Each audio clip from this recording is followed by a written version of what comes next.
안녕하세요. 초등학생 딸아이를 키우고 있는 40대 여성입니다. 어디서부터 어떻게 이야기를 풀어나가야 할지 원래 남에게 제 얘기를 잘하는 편이 아니라서요.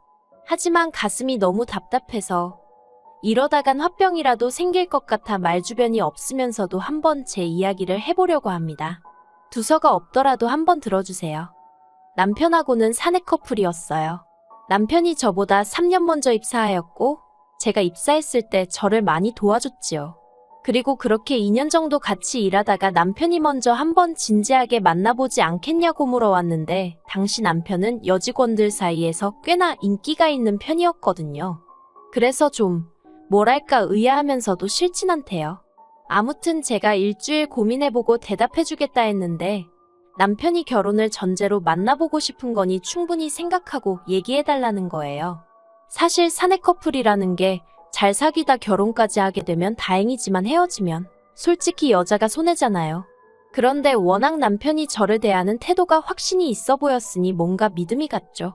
그래서 결국 남편과 사귀기 시작했고 3년의 연애 끝에 결혼까지 하게 되었네요. 만나는 동안 남편과는 별 트러블은 없었어요. 매사 좋은 쪽으로 생각하고 크게 담아두지 않는 남편의 성격 덕분에 다툴 일이 없기도 했고 어쩌다 마음 상하는 일이 있어도 대화로 풀어나가면 됐으니까요. 그래서 결혼을 앞두고 남편에게 그렇게 개차반인 시동생이 있다는 걸 알았을 땐 솔직히 제법 충격적이었네요. 시동생은 남편과는 4살 차이로 저와는 동갑이었는데 그래서 그런가 절대로 형수님 소리를 안 했어요. 그리고 그쪽에서 형수님 소리를 안 하니 저도 똑같이 이름만 불렀거든요.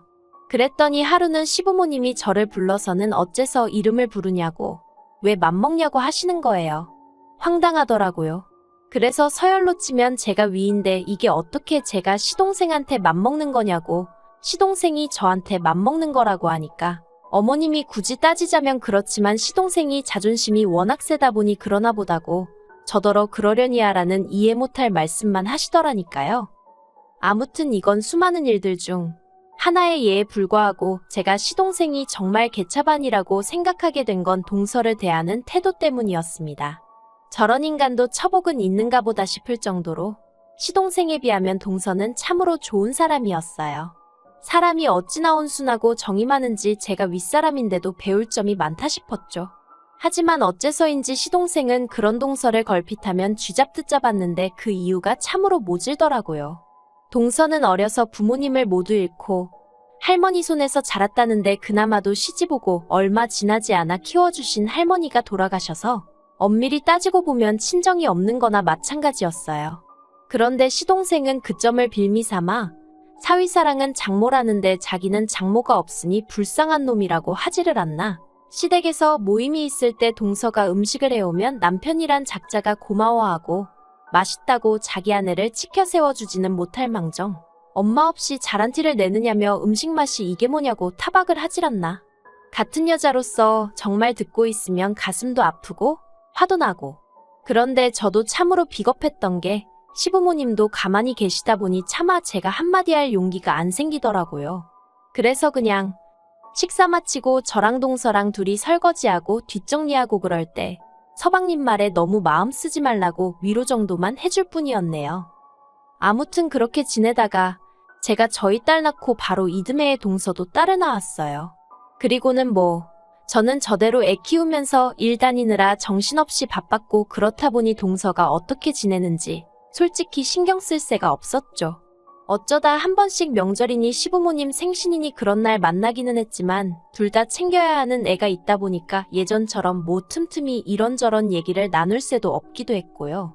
그런데 그렇게 시간이 흘러 저희 애 두돌되던 해에 시동생네가 이혼을 하게 되었다는 소식이 들려왔습니다.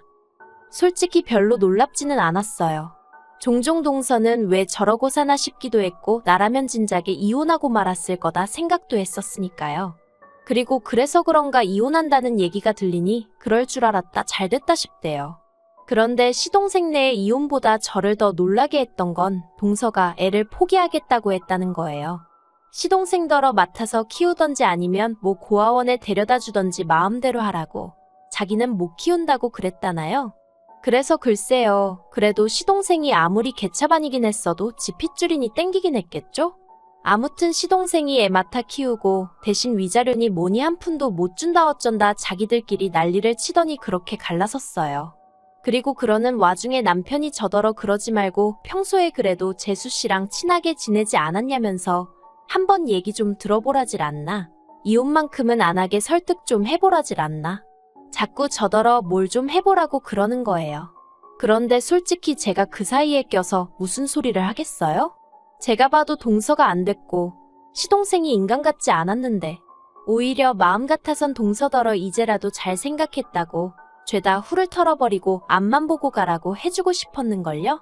하지만 그래도 제가 김씨 집안 맏며느리니 차마 그렇게 말은 할 수가 없어서 가만히 있던 건데 무슨 이혼을 못하게 하라니?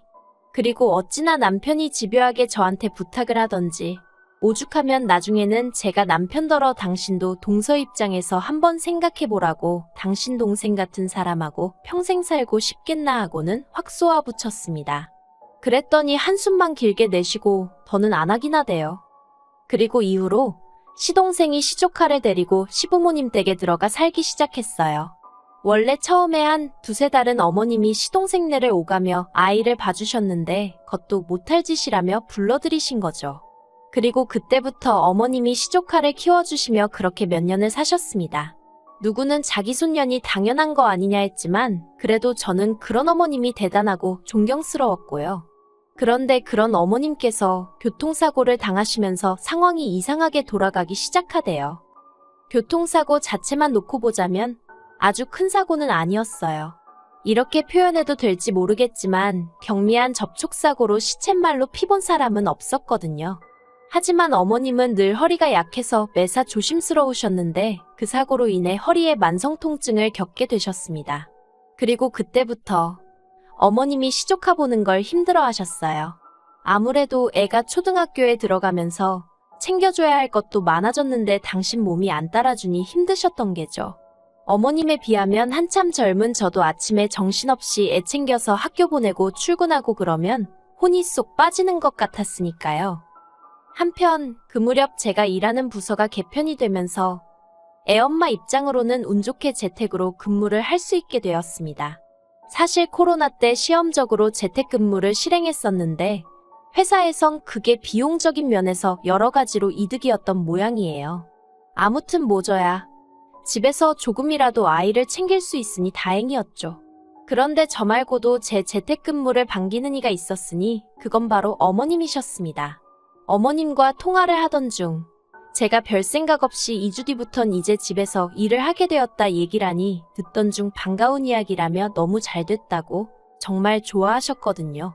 그리고 그때만 하더라도 그런 어머님의 반응이 떨떠름하긴 했지만 저는 크게 의미를 두진 않았고요.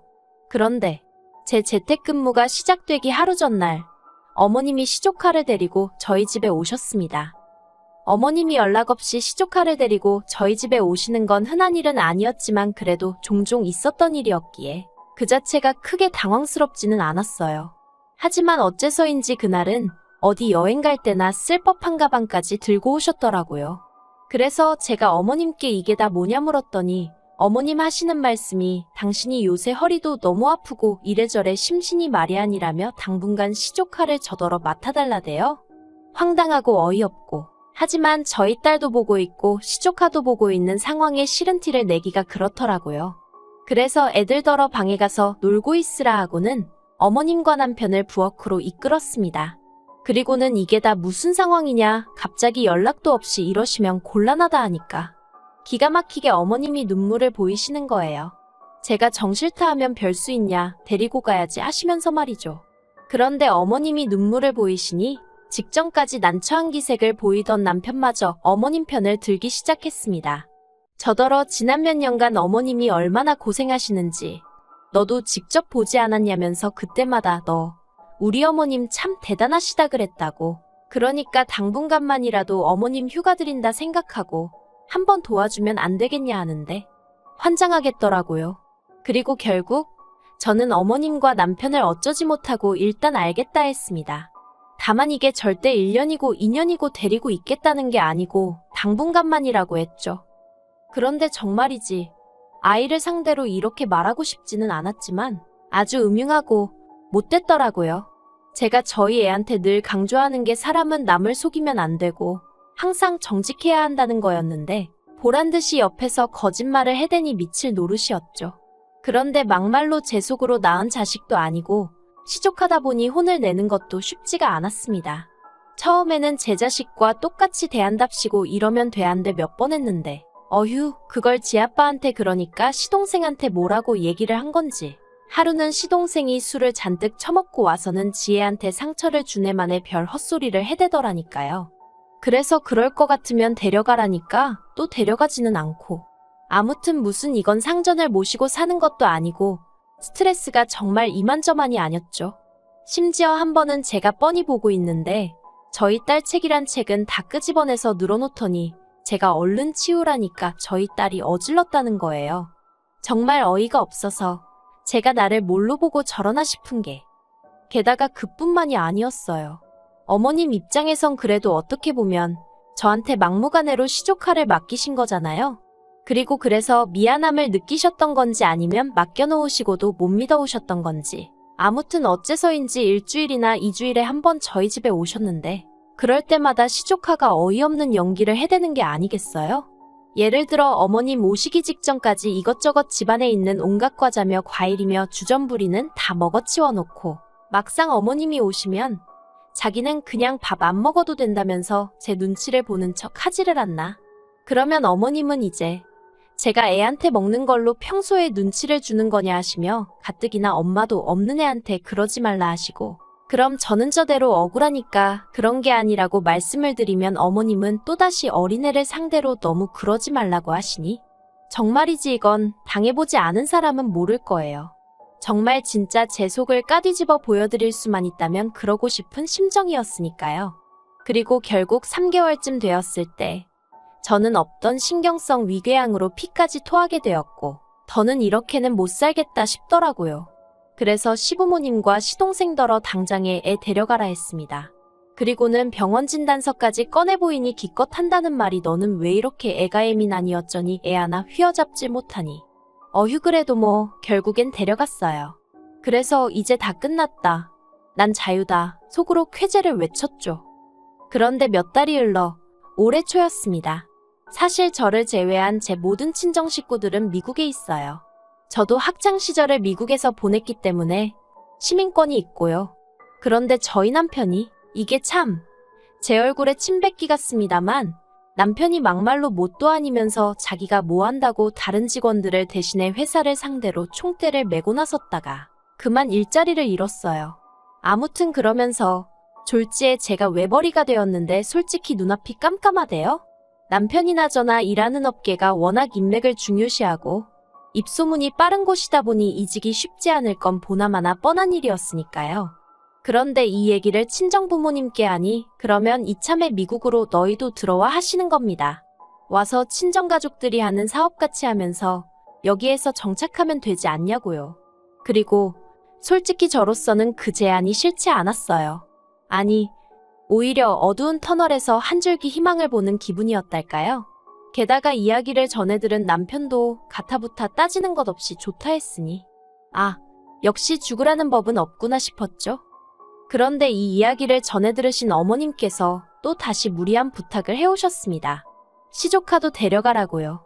그리고 저는 이미 한번 호되게 당한 경험이 있으니 대번에 싫다고 거절했습니다. 어디 한두 달 놀러 가는 게 아니라 아예 정착해서 살 건데 시조카를 어떻게 데려가냐고 말도 안 된다고 했죠. 그랬더니 이번엔 시동생이 한다는 말이 자기가 실은 사귀는 여자가 생겼는데 그 여자는 이혼남은 괜찮지만 애는 못 키운다 한다면서 그렇다고 언제까지 나이 드신 어머님께 자식을 맡길 수도 없지 않냐며 여러 사람 살리는 셈치고 저더러 좀 도와달라대요. 그리고는 저희 딸은 미국에 가면 영어도 잘하게 되고 얼마나 좋겠냐며 자기 딸도 그 기회를 갖게 도와달라고요. 같은 부모로서 조금이라도 나은 환경에 애를 보내고 싶은 시동생 마음을 이해 못할 것은 아니었지만 그렇다고 해도 이건 뭐 얄팍한 동정심과 이해로 결정할 일이 아니었어요. 그래서 그 마음 이해는 하지만 안 된다 했습니다. 그런데 그랬더니 이제 아버님까지 등판을 하셔서는 너 하나만 참으면 나이 먹은 노인네들 숨 좀 돌리고 살 수 있고 불쌍한 네 시동생도 가정 꾸리고 지역마냥 살 수 있을 거고 엄마 없는 불쌍한 아영이도 기 좀 펴고 살게 될 거 아니냐며 어째서 맏며느리씩이나 되는 애가 그렇게 속이 좁냐고 화를 내시는 거예요. 그리고 다른 누구보다도 남편까지 이번 한 번만 어쩌고 하는데 이건 뭐 다들 나를 말려 죽이려고 작정을 했나 싶더라니까요. 그래서 남편더러 당신은 따라오지 말라고 했습니다. 그렇게 시동생하고 어머님이 불쌍해 죽겠으면 당신이 여기 남아서 시조카 키워주라고 했어요. 나는 내 딸만 데리고 미국에 가겠다고 했죠. 그랬더니 남편이 어떻게 자기가 시조카를 돌보냐며 펄쩍펄쩍 뛰었습니다. 그게 말이 되냐면서요.